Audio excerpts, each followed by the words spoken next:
heard of abiding prayer?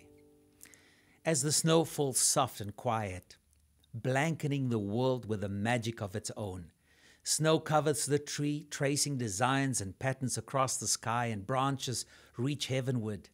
The evergreens bow down under the weight of this wonder of water transformed into snow. Water to snow, this transformation is much like prayer in the heart of the believer.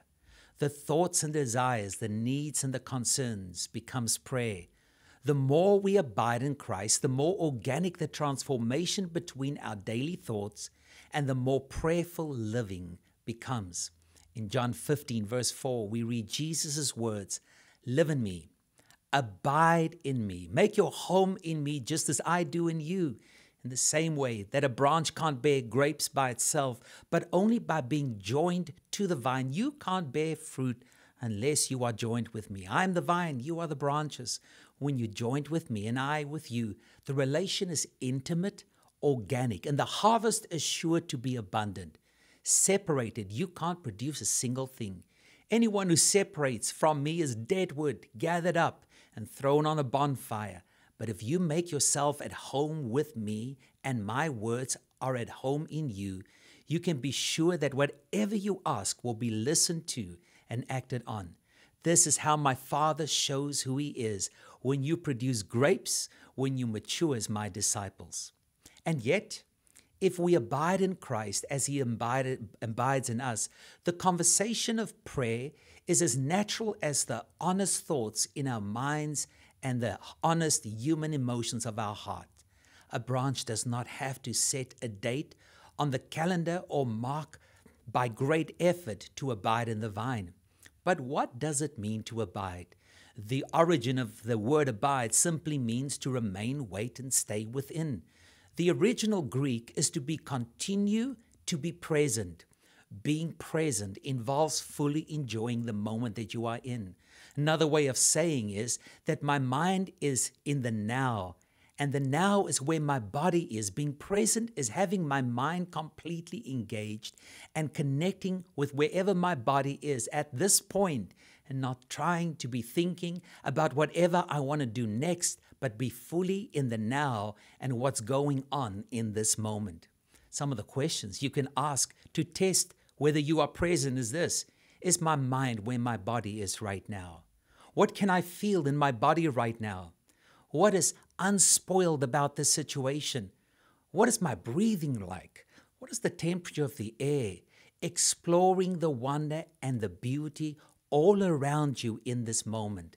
Another phrase that you can use, I do this all the time, is to ask, where am I? And the answer is here. What time is it? And the answer is now. You see, in the book of Genesis, we read that Adam and Eve heard the sound of the eternal God walking in the cool, misting shadows of the garden, and God was calling their name. In this very vivid picture lies the heart of abiding prayer. It's the type of prayer where we simply are present with God with no agenda, no shopping list, but the desire to simply be with Him in order to know Him better and experience His presence. The bedrock of abiding prayer is our desire to simply be present with the one we love. Silence during this time is not uncommon because it's an exchange of talking and listening. David says, "Taste His goodness and see His wonderful presence." Anyone who puts trust in Him will be blessed and comforted. How does this kind of prayer actually play out?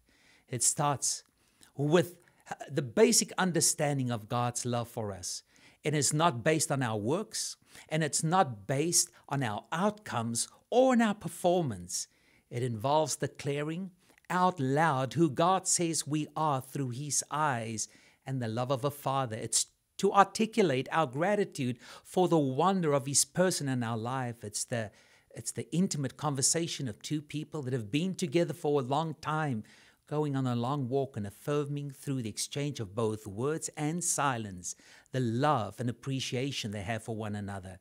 Sometimes it's simply silence, as the gift of simply being present and aware of the person and the presence of the one that you love and the one that adores you.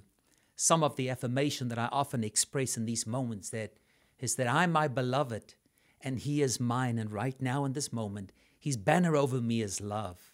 He is within me and I'm in his garden of delight. I'm in him, he is in me, and I am safe and protected.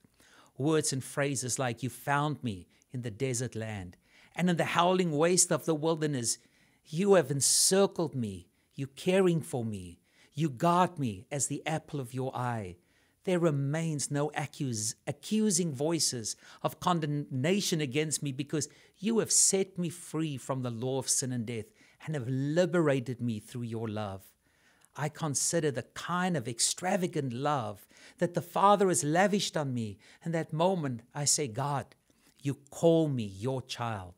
Abiding prayer is not filled with an abundance of words, but it's focused on being present, fully in the here and now, sensing, enjoying, walking with God at the cool of the day. It involves intimate conversation, affirmation, appreciation, and intimacy. It's the exchange of heart-to-heart conversation and making room in silence for God to speak back over our hearts.